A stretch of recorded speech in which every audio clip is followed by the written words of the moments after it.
I'm Daniel, this is Ashville, and this is how we used an 8-yard skip to create a speedboat.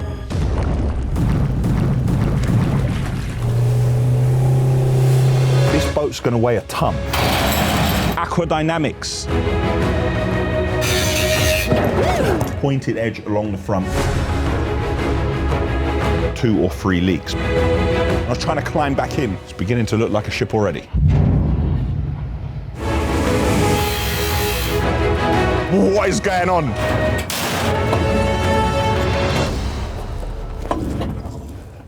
I fancy myself as a bit of a captain of industry. I can drive most things on the road, I can operate most plant and machinery, I've nearly got my pilot's license, and I know how to operate trains. But being a real boat captain is the final stripe I need on my quest. My boat license is underway.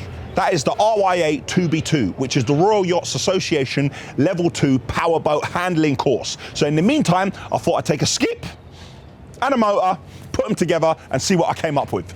Some people love restoring vintage items. I like creating new items from the resources I have. So this is a bit of extracurricular. We don't make any money out of this, but this is kind of like my escape from work while still being at work. I got this idea when I went to a quarry and saw them sea dredging. I thought to myself, wouldn't it be great if we can combine what we do on land with functionality at sea? I got really excited and started telling everyone, and then I got shut down. And I realized that others had done it before. I studied those videos and I thought to myself, I'm still gonna go ahead with the project. So I wanna create a functioning boat that we can steer and navigate comfortably and reach speeds of about 17 knots, which is around 20 miles an hour. So I wanna make this from things we've already got around the yard, what we can find in salvage yards and what we can buy on eBay. And I need 2 or 3 people to be able to fit in here. Whether we're going fishing, crossing the English Channel or escaping the zombie apocalypse, you wanna be comfortable when you're doing that. When thinking about the design of this, we need to think about the main components. And the first one for me is health and safety. We need a first aid kit, and we also need to make sure there's a fire extinguisher somewhere here. We're gonna have a kill cord on the motor, which basically means if you were to fall out of the boat backwards, it would automatically shut the engine off so the boat wouldn't just carry on to the distance and leave you at sea. The next is buoyancy. How does it float, or does it float at all? Once it floats, you need to work out how it's floating. Is there too much weight at the back? Is there too much weight at the front? If it's too top heavy, it's gonna topple over. If it's too front heavy, it's gonna be facing the water. If it's too heavy at the back, it's gonna be lifting in the air the whole time. So you need to address that and make sure you get the design spot on. Aquadynamics. Now this is how it moves through the water. And as you can see, it's not actually designed to be a boat, funny enough. So we're definitely gonna have to make some alterations to the frame. How will it be powered? Now we've decided we're going to use a speedboat engine, but it's not as simple as that. We need to work out where the water line will be on the skip, and then we have to make sure that that propeller sits beneath the water line, because I think it needs to generate some low pressure and high pressure, just like a plane engine does, for it to propel the boat forward. Now we had to decide which skip to use. So we had a choice between an 8-yard and a 12-yard. We only have about 90 skips in total, and there are no 12 yards left in the yard at the moment. So my mind was kind of made up for me already, but I don't think I would have gone for a 12-yard because the sides on them are so high. One of these skips new at the time when we bought it was £500. There were other options we considered. We've got a 20-yard roll-on, roll-off, but that needed far too much work. And if this is going to be difficult, that would have just been a monstrosity to try, firstly to make buoyant, and then consider the aquadynamics of that. And we also considered stripping down one of our older tippers and taking the tipping body off that. But again, it's the same sort of shape as the 20-yard roll-on, roll-off, so we decided against it on this occasion. We need to choose a skip that is somewhat still straight and hasn't been absolutely battered on site. Now this one, as you can see, is wonky all over the place. The sides are bent on both sides and the front of it is bent. So looking at what we've got left, I do believe that this one is our best option. Now I'm not Picasso, so bear with me. This is the skip from a side profile. From the front, so here we go, up a bit, and here are our sides which stick out at the top. For the aquadynamics, I'm gonna have something in the water here, and it's gonna be quite deep. From a front profile, it's gonna kind of look like this, and we'll have 3 of them. So we'll have this, this, and we will try to have one in the middle as well, but these are my initial designs. Forgive my drawing, I know that looks like a monster's teeth, but you know, I'm not a boat designer. When we put the engine on, we're gonna cut out the back of the skip and the engine will sit within the skip, and then at a right angle, it will come straight down. But where it sits, on the skip, we're gonna have it around this area. So I don't want to have this propeller lower than these, because if the propeller's lower than these, when we transport it or when we sit it on dry land, we're gonna damage the propeller. Internally, I want to have seats at each end, but here we're gonna have the fuel tank for the motor, and then we're gonna have to have a seat above. And I think the same on the other side, so two people can face each other. And then underneath this seat, we can have all our first aid kits, spare life jackets, and this is the basic design. I know it's not a great drawing, but this is the idea, the concept's in my head. I think it's time to start trying putting it together. Had a little tidy up in the area. We want the skip on the bottom, so we're gonna drop the 4 of them and then take the top 3 off and put them back over there.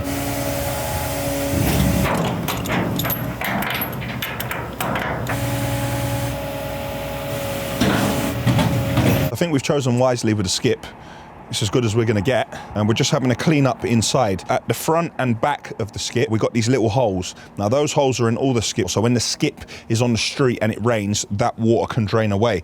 The first thing we need to do is we need to cover those holes, and then we need to fill this full of water to see if that makes it watertight. If it doesn't, then we have to do a couple of repairs around it. Once we've done that, then we're gonna work on the angular bits underneath, and we definitely need them, because watch this. The skip is flexing in the middle, and we can't have that flex, especially with a man who's the weight of me in here. So those should give some additional strengthening. Now we're having a look at it, at how flat the front face is of this. I really think we're gonna have to go back to the drawing board and think of something we can do, you know, to give us some aquadynamics along the front. And then when we get the motor, we'll be able to fully decide how we're gonna build up the back of it as well.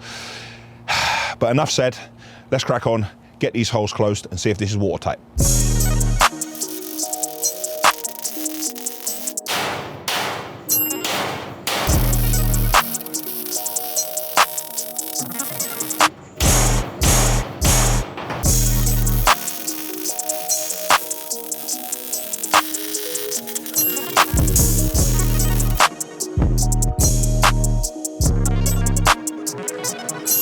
With the 2 holes filled, we're now filling the skip with water. We're using the sweeper, and then we can use this gully sucker and we can suck all the water straight back out.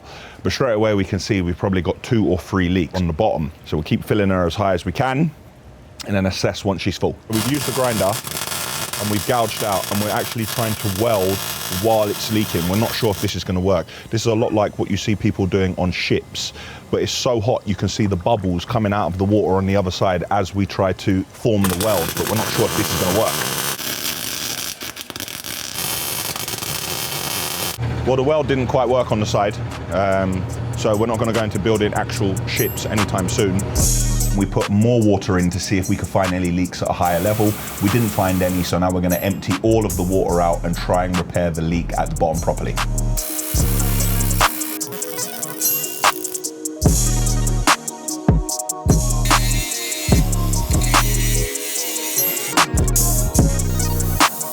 Just using the airline here to clean off all the joints before we weld them.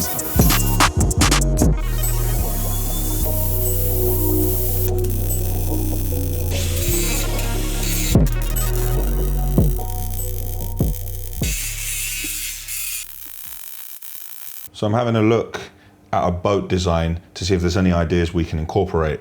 The first major issue I see with our skip is we have a front face which is rather flat, which the waves are just gonna slap against. Look here at this keel and this forefoot. I believe this is what cuts through the water and pushes the water around to the side. Underneath we have the thing called a skeg, and I believe this also cuts through the water. We're already doing something like this with the 3 strips we have underneath. So now I'm thinking maybe our strip going through the middle should come up to the front, sort of like this keel. Maybe if we can incorporate that, we can move through the water that bit more easily and efficiently.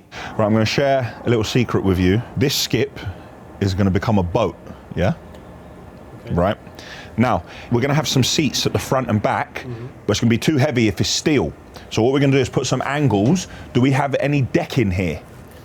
Decking? I need to screw some decking in, probably from here to here, so somebody could sit there, just a couple of strips. I don't want any joins in the middle of it. All right, if you could have a look, please, and see if you could grab that. Thank you. If you have a look on the inside and outside, you'll notice that on the outside it is 90 degrees. That's where we're doing the repair. But we have strengthening pieces along the side here. That's why you can't see the 90-degree angle internally. But what we can see is that there's water going behind those strengthening pieces by the little holes which are there. So we're gonna weld those holes now, and then this should be watertight. From my investigations, I believe what we need is an outboard engine. So I'm gonna go up to my office, have a look on eBay and see how much they're going for. An outboard engine. Here we go. 600, 5 bids, £1,900. I'm not sure I know exactly what I'm looking at here. Luckily for me, I know some people that know some people that know some people. And I'm gonna head down to a boat yard because I believe they have one down there, but it's an old one which came off another boat which has been sitting there. So as long as they can get it started up, this might be a better bet for me than buying blind on eBay. I'm down at Highway Marine Engineering. I'm having a look at some of the boats here, looking at the front of it, seeing if we can't make some adaptations to our skip to make it move through the water.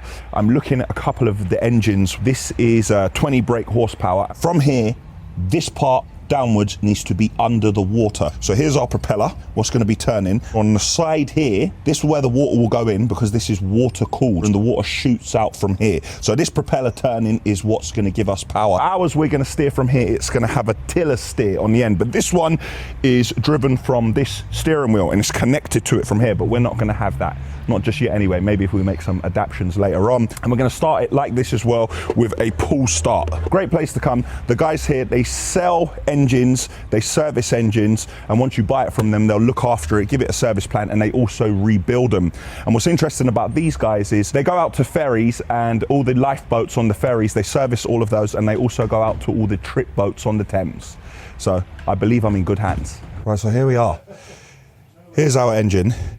I'm gonna be honest, it's bigger than I thought, but I'm quite excited about it. Here's the tiller steer. This is how we're gonna move it from side to side. I have the throttle here. That's how we're gonna go faster. I start it here.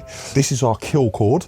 So basically I attach this to myself, and if I manage to fall out of the boat and I do this, that's gonna cut the engine off so it doesn't go on without me over to Calais. I can see that we have a choke. And on the other side here, we've got forward, neutral, and reverse. I was really worried that when we're transporting this, that the propeller's gonna hit the ground or it's gonna hit the bottom of the skip lorry, and I was trying to make the fins as long as possible. But what I've just learned, we can actually tilt the engine upwards for transport, and it pivots on the area here, which also means that when this is actually in the water, we can tilt and we can change the angle of it so it changes how we move through. So if I pull this out, and I should be able to pivot this. Look at that. We can put it like this when we're transporting it, that stops it getting damaged, and also means when we finish on our long distance trip, when we get to Calais, I can actually lift this out of the water before we try to put the chains back on it and pull it out. Irrespective of the size of the engine we put on it, it might not go any faster because it's not actually displacing the water, but we're still going to put a bigger engine on it and see how we get on. All we need to do now is give this a try and see if it works. We're connecting up the fuel tank, and we have to test it in water because, like I told you earlier, these are water cooled.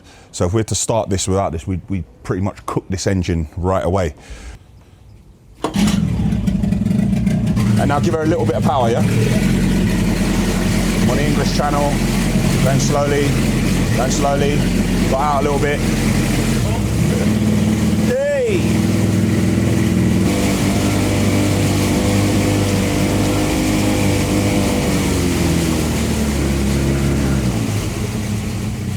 So revs down,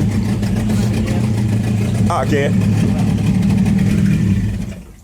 So if I'm not doing anything, is it better to put it into neutral? Yes. Okay, fine. Well, it works. If I was trying to go across the English Channel, how much fuel would I need to go there and back? Or am I gonna have to start doing weight calculations and everything? On the skip? Yeah. No, all right, not go back. That's too much, just to go. And I'll get the skip lorry to meet me over the other side. 1 gallon per 10 horsepower per hour. That would do that tank in an hour. Yeah. Right, and that journey is going to take me probably 4 hours. If you're lucky. If I'm lucky. Yeah. So 5 hours. So I need to bring my lunch if I'm doing it. Yeah. Okay. Let's take the hood off, check the engine. Nothing hanging off. Make sure it's looking like it's all in the right sort of place. I gotta work out how I'm gonna get this thing in the car.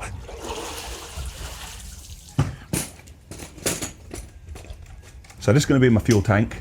We have to do a mix in here of 50:1. So we put half a litre of 2-stroke oil and then put petrol. We'll connect this to here. Once we do that, we'll give a bit of a prime by pumping this. But we have to make sure before we do it, we let the air out. When transporting it, this needs to be closed, but when we're gonna use it, we open it so air gets in here. So it can get to this engine. There's a lot to remember. I think I'm definitely gonna need some practice, but the good thing about these is if I run out of fuel and I have a spare tank, I can disconnect here, pull that off, and I can connect another tank and put that on. So I definitely think I'm gonna need more than one fuel tank. After speaking to these experts down here, I think this could be a very, very, very long journey for me. All right. Yep.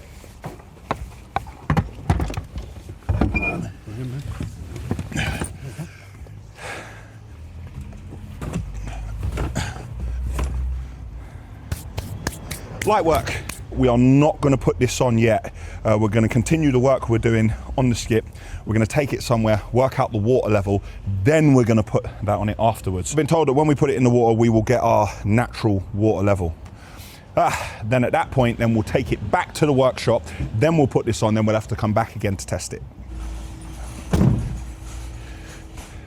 So I'm back at the yard and I've had an epiphany. After looking at the front of all the boats down at the boatyard and talking to the engineers, I definitely think we're gonna have to fabricate something for the front of this skip boat.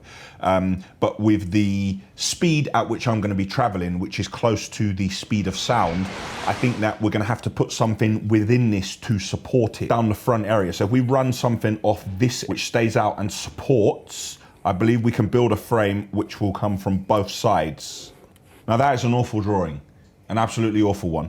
But most definitely we're gonna have to make some sort of, not sharp, but we're gonna have to make a pointed edge along the front, and then we're gonna have to amend our ideas for the fins underneath because they will also need to tie in with this. So at last we can have some aquadynamics.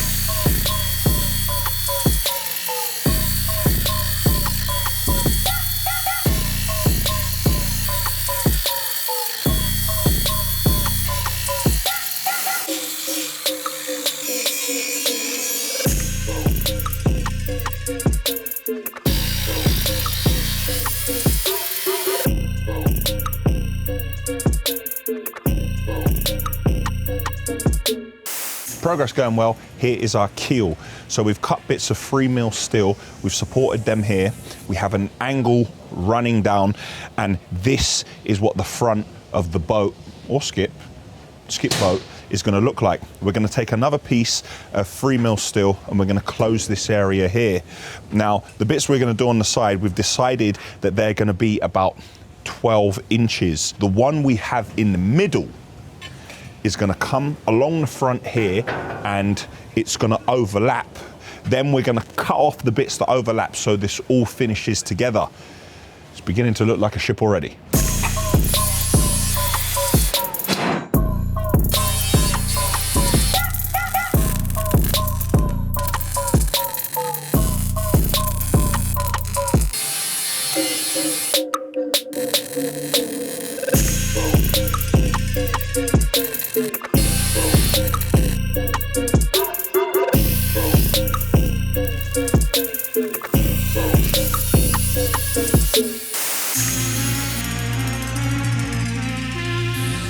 The more I look at this, the more I think it's starting to look like one of those party catamaran boats. The front fin is finished here, and we have these 3 angular pieces what tie it in with this front area. Hopefully the water will go through to here and hopefully go to the propeller at the back. Now the fin in the middle is not as high as these because we didn't want it to sit unstable. So if I put this across here, you can see that there's a very slight gap. So the skip boat will sit on this fin and that fin. And in order to weld this middle bit here, what we had to do was put a jack underneath here with a bit of timber, and we had to drive it upwards because there was still a tiny bit of flex. But what we made sure was that this was just slightly lower. Now when we turn her over, she should sit perfectly still and not be rocking anywhere.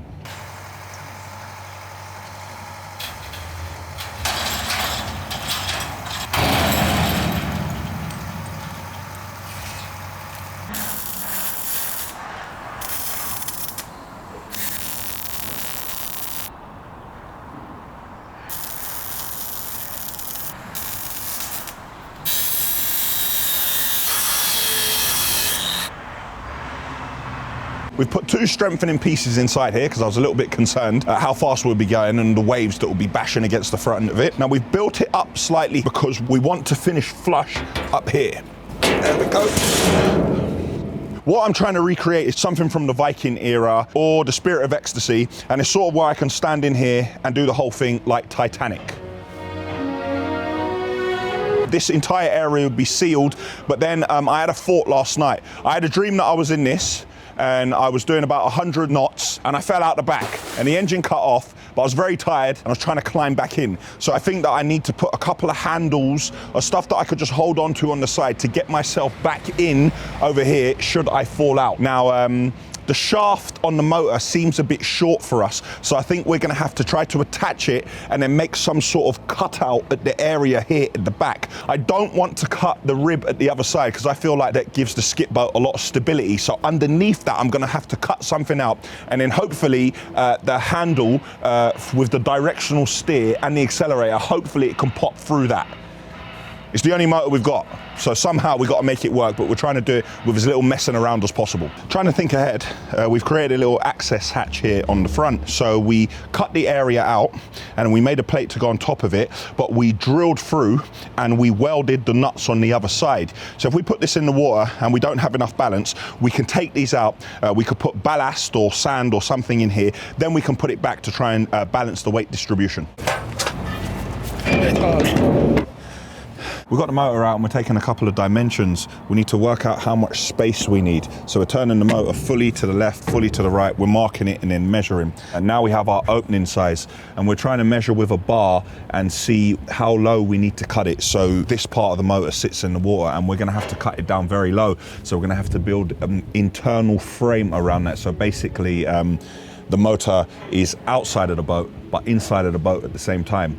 And then we should be low enough into the water and shouldn't let any water in either. That's the plan anyway.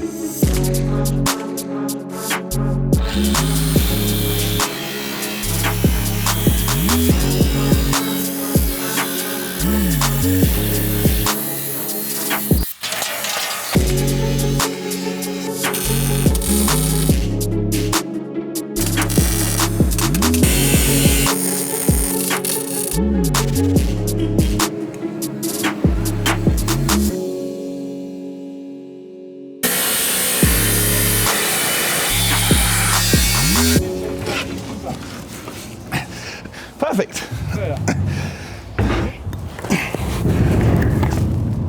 Hold the fingers on here to get cut this way back. All right. We built this area out and we put a plate of steel on the back here so we had something to clamp onto, but it's still not enough, so we're going to have to weld a bigger piece. At the moment we've used just a magnet to wedge this in properly and check it. Really happy with the angle that we can tilt it at. We're just grinding down this area here so we have the full ability to turn left and turn right, but it's working. So we welded another piece on, which is about 1 inch, and now we've packed it out enough and it's actually pushed the motor back out this way, which is ideal. So if I lift this up, we can completely turn. I don't want to do it because I'm scraping against the floor, but I believe now we have it right here. It's a doofer, as in do for now. And we've welded the inside here and we've welded the outside, so we should get no leak or any water coming in here at all. But again, we'll find out completely when we set it in the water and see the water level. Just tilting this up a bit, see what kind of clearance we've got. That's perfect. I know I said previously that we were going to put it in the water before we had the water level. However, when we kept measuring, we kind of measured 10 times and cut once. And I think we may have it there or thereabouts. And hopefully, if we're slightly out, we can pivot it here and slightly change the angle of the motor. We haven't done exactly what I thought we would do in the beginning, but we've done something what we think will work. And as we've been making it, we've learned on the job, the project has evolved. Also, the seating has now changed. Instead of having seating at this end and that end, decided that we're going to run the seating across the side here and across the side here. Once we decided on this cutout, it will give us more space to sit also. So put a plate here, a plate there, we'll do the same at the other end, we'll run the decking along here, and we're thinking about also having a little seating area across there. So this boat previously would have sat about 3. Now this boat is going to sit about 6 people. Not that I would invite 6 people onto my boat.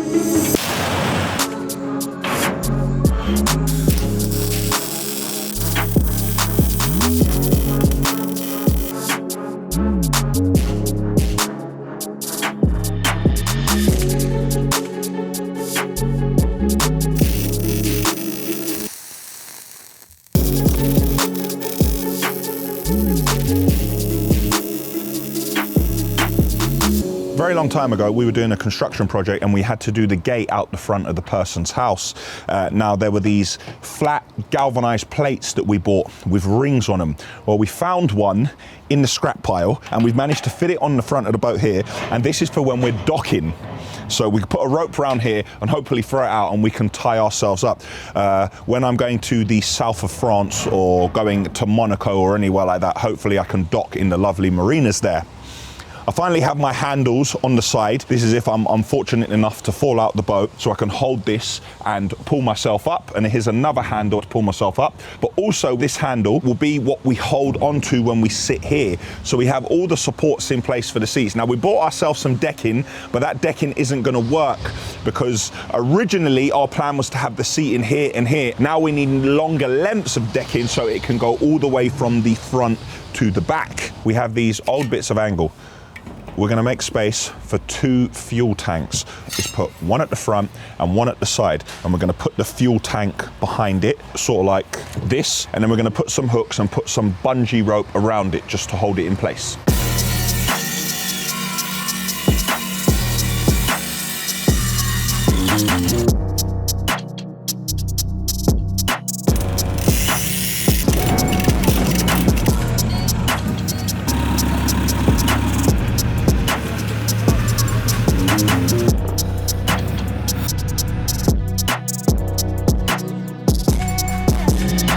Just brought the skip boat over to the weighbridge. We're gonna see how much it weighs. I'm guessing that it weighs about 600 kilos. I'm guessing. Let's see what it weighs. It's heavier than we thought it would be. It's 820 kilos. We're gonna have to do something to this, otherwise I'm gonna end up at the bottom of the sea, like Sebastian the Crab from Little Mermaid. I'm definitely gonna have to do something more to this before we take it for testing.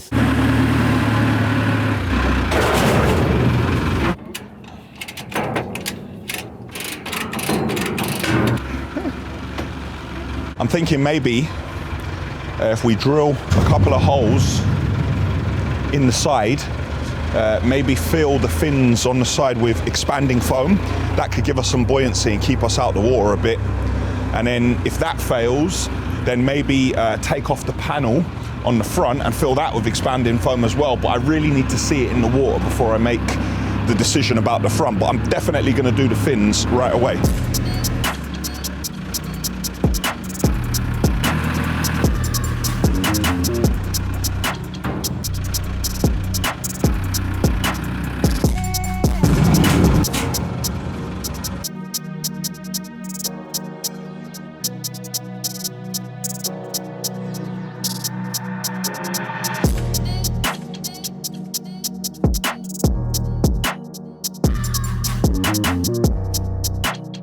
We've done one side. I didn't anticipate it was going to be so many of them. In total, we used 8 of these. After weighing it, hopefully this gives us some buoyancy. And if there were going to be any leaks within the fins, this expanding foam should stop those leaks also. But I am concerned about the weight. We're going to do this side now, let it dry off, and then we're going to clean the foam off the top, ensure everything is sealed, and then we're going to put the decking down. But also the decking is a lot heavier than I thought. I just wanted to have some decking that we wouldn't have to treat or varnish or do anything with. So we've got composite decking, and that's quite heavy as well. So this boat just gets heavier by the minute. Once that goes in, and I jump in here, this boat's going to weigh a ton. When we filled this side, we decided to close it off with bolts straight away so none of the foam could get out. Now what we can do is just cut the bolts and then do a weld around it. We filled the one in the middle as well, because the more I think about the weight, the more buoyancy we're trying to create. So hopefully, with all 3 of them full now, we should be able to float.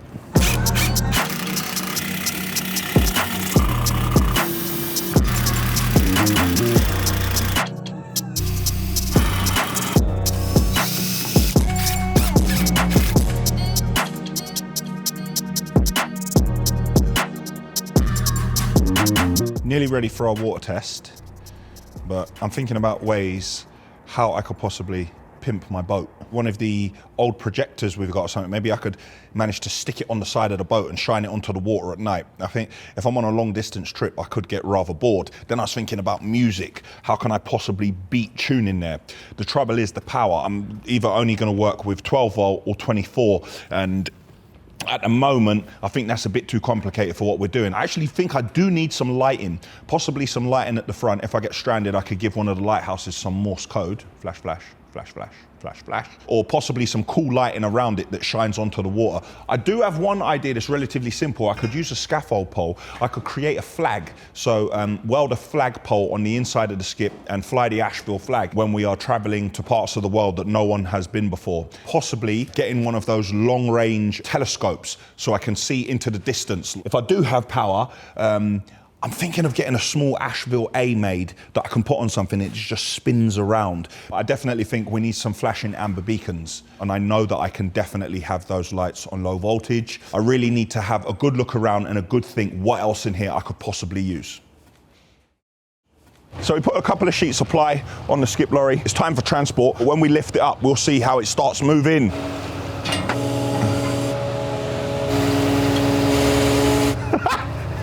I think that's all right. Yeah, we're good. There's expanding foam on the outside of this fin. Now, either some got wiped there, or there's a tiny little hole and the expanding foam is escaping. But either way, with the expanding foam in there, it means that the water can't get in. We've wedged some wood at the front, and what we're doing is slightly moving the skip forward so it's against the blocks. Now, it's not going to slide off the back because of the chains, but we don't want it to slide forward, so we're just pushing it up against the blocks of timber at the front. We want to put the sheet on because this driving down the road. Hey, look at that, completely covers it as well. Otherwise, people on the motorway will be like, what is going on?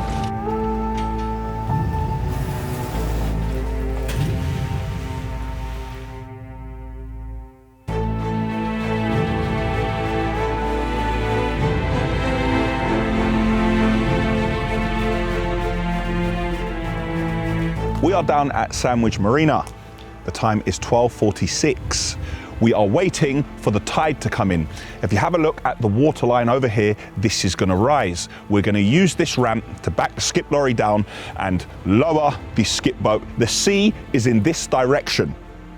So from where we are, if this works well, we could go out to sea. All will be known in about 10 minutes.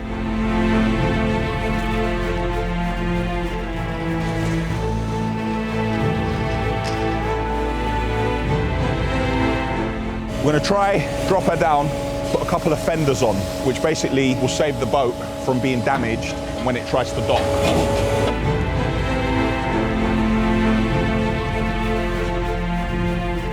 Time to mix up some fuel. We've got some 2-stroke here, and we've got 20 litres of petrol here. We need to put about half of this in. We need a rich mix. This motor hasn't been used in a very long time, and I am gonna try my best to put it on full bore.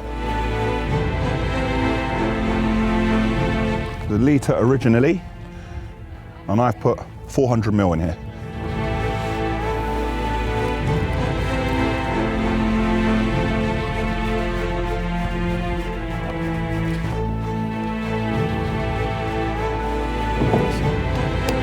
Okay, so we've got fuel, we're vented, we're connected. I'm gonna put this back in place. There we go. Connect.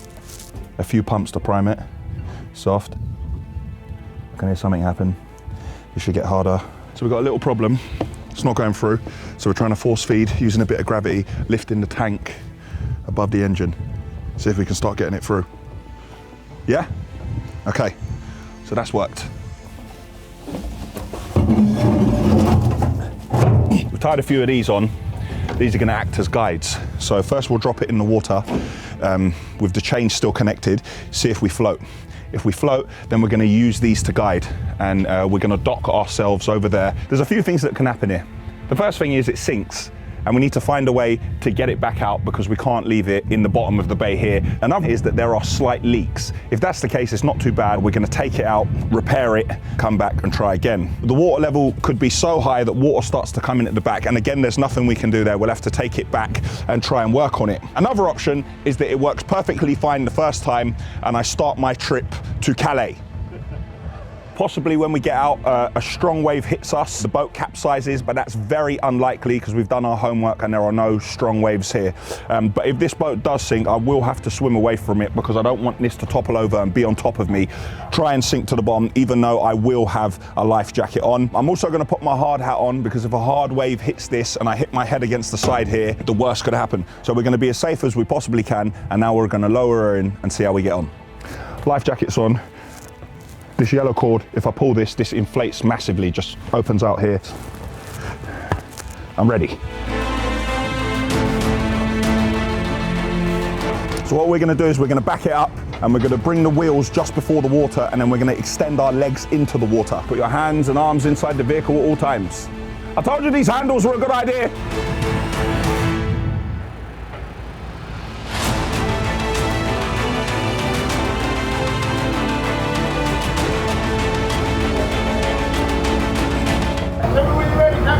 I'm ready!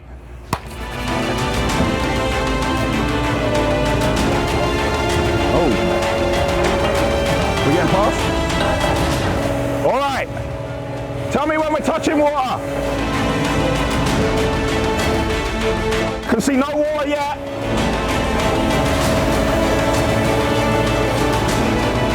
All right. It's floating. Should I float up?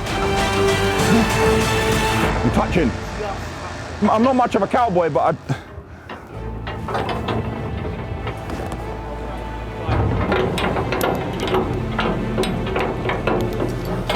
one chain off. 2 chains off. 3 chains off.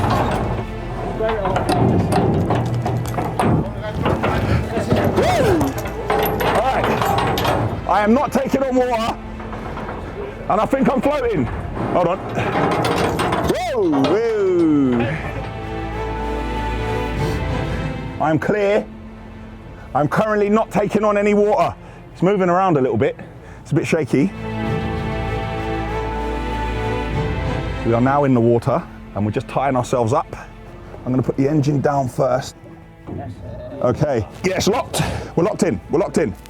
I'm clipping on. Safety cord. So we pull our choke out. We're in neutral. We're rocking all over the place, but let's give it a go.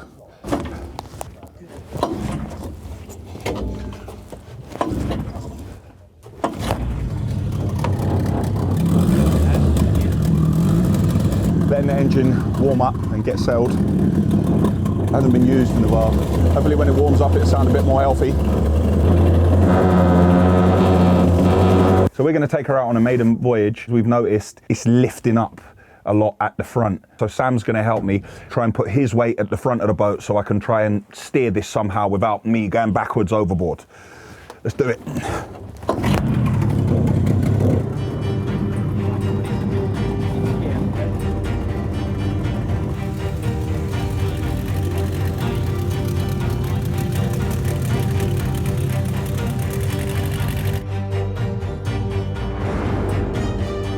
I have to take my time at first while I get used to it. There are other boats in this harbour, many of which are fiberglass. If I collide with them with my steel battleship, I will sink them immediately and the people here won't be happy and I definitely won't get invited back.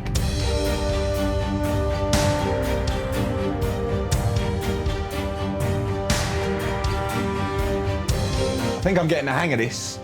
It's very therapeutic. It feels like I'm going on a river cruise.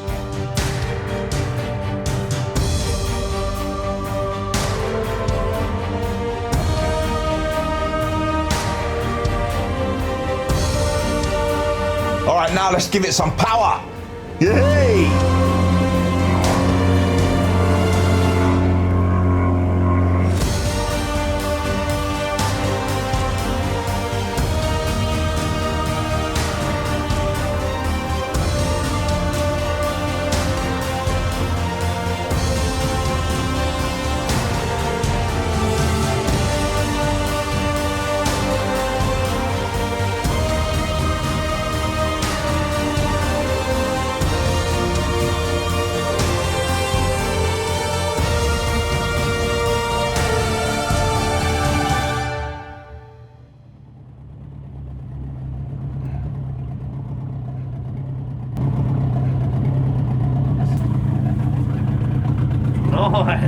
I cannot believe what I just witnessed.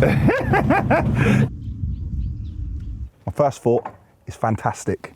It floats. We didn't take any water on, but we do need to do a bit more work on it. The boat's kind of unsteady. Now I need to think about what we're gonna do to solve that issue. The boat sits roughly where I thought it would sit, but we do take on a little bit of water at the back because when we put the power on, the front is lifting. Possibly we go back to the drawing board and we think of putting something on each side at water level to stop it rocking around like this. But overall, for me, it's a great success. You know, some people look at this and saw a skip. I saw a boat. So I used to have 90 skips. Now I've got 89 skips and a boat.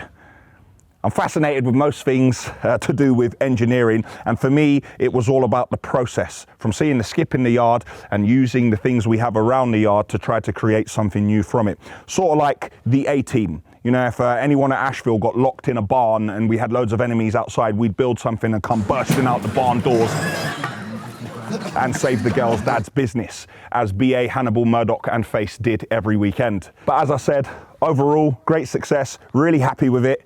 But I do feel like we've got more to do. There's more to improve, and definitely before we were to take this over the channel, we would definitely need to make some additions. The tide is going back out, so we need to get this out of the water as quick as possible so we can get it back into the workshop. Right, let's lift our engine.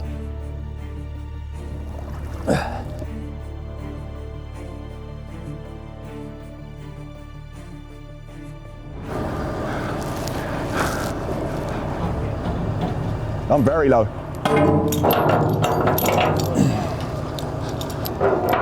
Nearly. Yo, got it. Right, it's a race against time because now we're bottomed out. Oh no. And I don't want to damage my boat. Keep going. No, I can't reach. What we're gonna do here, we're gonna lift her up a bit. We have to scrape the bottom of her a little bit. The workshop won't be happy.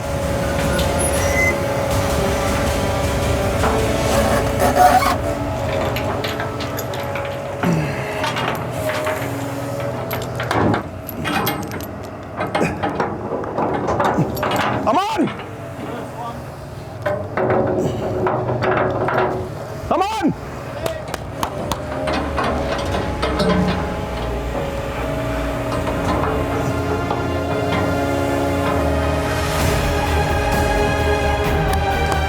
Another victory. We've decided to take it out via the hull, and we'll have to bring it over and switch her around on dry land.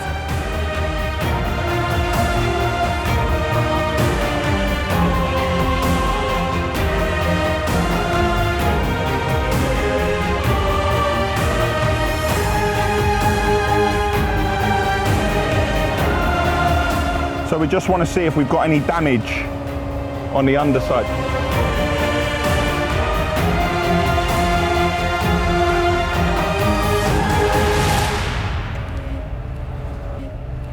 Thanks for watching. Let us know what you think of our boat, how you think we can improve it, and what you'd like to see us build next.